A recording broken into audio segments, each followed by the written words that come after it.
주민들의 의견을 늘 소통하고 대통령께도 전달하고 국회에도 좀 전달하고 꼭 배지가 없다고 일을 못하는 건 아니라고 생각합니다. 열심히 일을 할 거고요.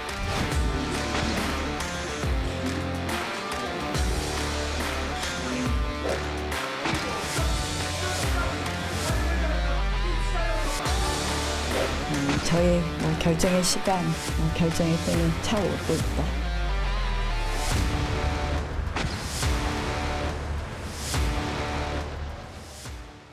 자, 한동훈 위원장 출마 선언이 이번 주 일요일 오후 2시입니다. 이렇게 공지가 된 상황인데 원희룡 전 장관이 오늘 아침에 기습적으로 가장 먼저 출마를 확정지었습니다. 그러면서 내놓은 한 줄짜리 메시지가요. 아주 의미심장한데요. 바로 보시죠. 이렇게 얘기했습니다. 당과 정부가 한마음 한뜻으로 총선 민심을 온전히 받드는 개혁을 이뤄내야 한다. 자, 최근에 한동훈 전 비대위원장이 뭐라고 했냐면요. 그래픽 보여주세요. 여당과 정부가 어느 한쪽에 종속되는 것처럼 운영되면 안 된다. 그러니까 내가 당대표가 되면 용산에 종속되지 않겠다라고 했는데 원 전 장관의 출마 메시지가 한마음 한뜻이었습니다. 호준석 대변인, 네네. 확실하게 차별화되는 것 같아요. 어떻게 보십니까? 한마음 한뜻이라는 거 하고요.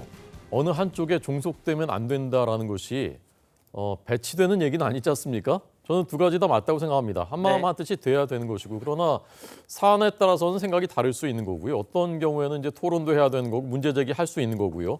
그래야 건강한 당정 관계인 것이고 그래서 종속돼서는 안 된다라는 것. 저는 이것이 이제 국민들의 공감대 얘기도 하다고 생각합니다. 예. 아까 전당대회가 아주 재밌어졌다라고 말씀하셨는데 저도 동의하고요. 네. 좋은 일이라고 생각합니다. 예. 황우여 지금 비대위원장께서 제일 걱정하는 것이 이게 컨벤션 효과 일으켜가지고 10%포인트 정도 지지도가 당 지지도 높아져야 되는데 어느 한쪽으로 너무 흘러가 버리면 그렇게 안 되는 거 아닌가 그게 이제 늘 고민이었는데 저는 이렇게 해서 이제 흥행이 되게 됐다고 보고요. 네.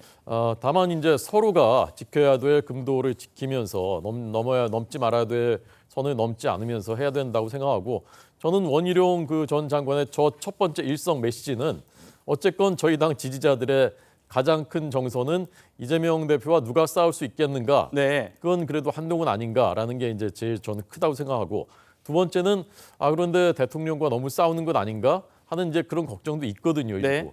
바로 이제 그 부분이 승부처다. 원희룡 전 장관 입장에서는 그거 아니면은 그 어떻게 승부를 할 수가 없다라고 생각한 거기서 이제 맥을 짚은 데서 나왔다고 봤습니다. 알겠습니다. 자, 원희룡 전 장관의 갑작스러운 등판은 지나간 일들을 보면 어느 정도 사실은 예견됐던 거다라는 얘기들도 있습니다. 왜냐하면은 총선 패배 이후에 원 전 장관이 공식적인 행보를 쭉 하지 않았었거든요. 그런데 이번 달 1일에 갑작스럽게 대통령의 특사 자격으로 엘살바도르를 방문했었습니다. 김영주 의원님. 네. 그것 때문에 사실은 이 원 전 장관이 대통령 비서실장으로 거론되다가 정무수석으로 좀 급이 낮게 또 이렇게 격하돼서 거론되고 이러면서 뭔가 대통령실과 사이가 안 좋은 것 아닌가라고 얘기가 나왔었는데 딱 특사가 하게 되면서 분위기가 확 바뀌었단 말입니다. 네.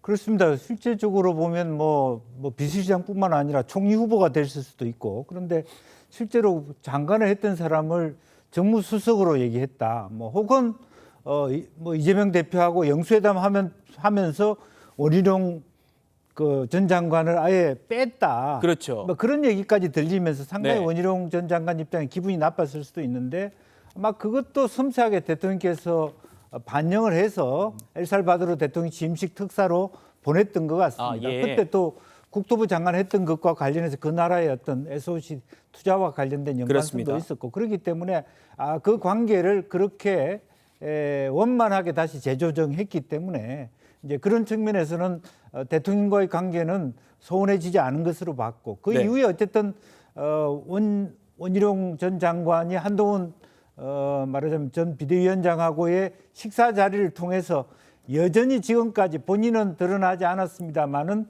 이 전당대회를 어떻게 할 것이냐의 마음은 계속적으로 갖고 있었다. 그리고 그 마음의 한 구석을 대통령실이 저런 방식으로 스포트했다. 예. 그렇게 봐야 될 것 같습니다. 그렇군요.